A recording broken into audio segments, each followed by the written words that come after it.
అనురాధ 4 పాదాలు, జ్యేష్ఠ 4 పాదాలు, విశాఖ 4వ పాదం.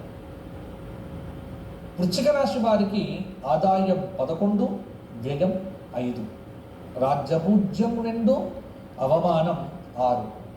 ఈ సంవత్సరం వృశ్చిక రాశి వారికి కూడా మిశ్రమమైనటువంటి గ్రహ సంచారము అని చెప్పవచ్చు.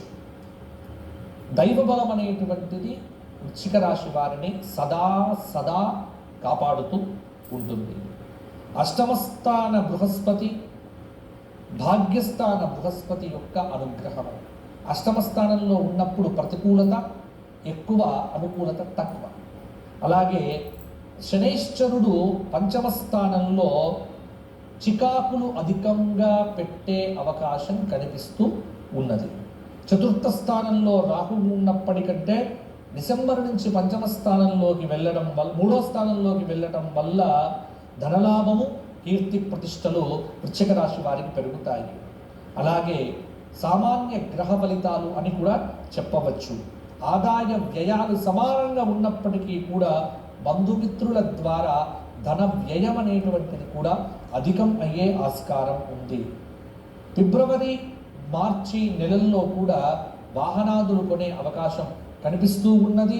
కొంతమేర మంచి కాలం అని చెప్పవచ్చు. ఆగస్టు, సెప్టెంబర్, అక్టోబరుల కాలము. అవకాశాలను సద్వినియోగం చేసుకుంటారు. పనితీరుకు ప్రశంసలు లభిస్తాయి.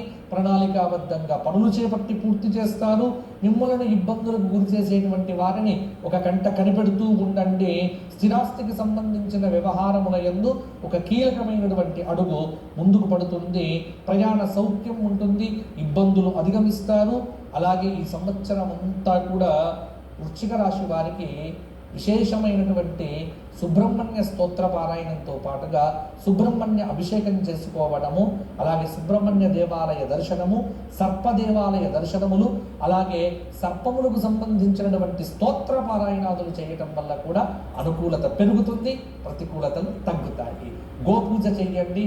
వృశ్చిక రాశి వారికి కామధేను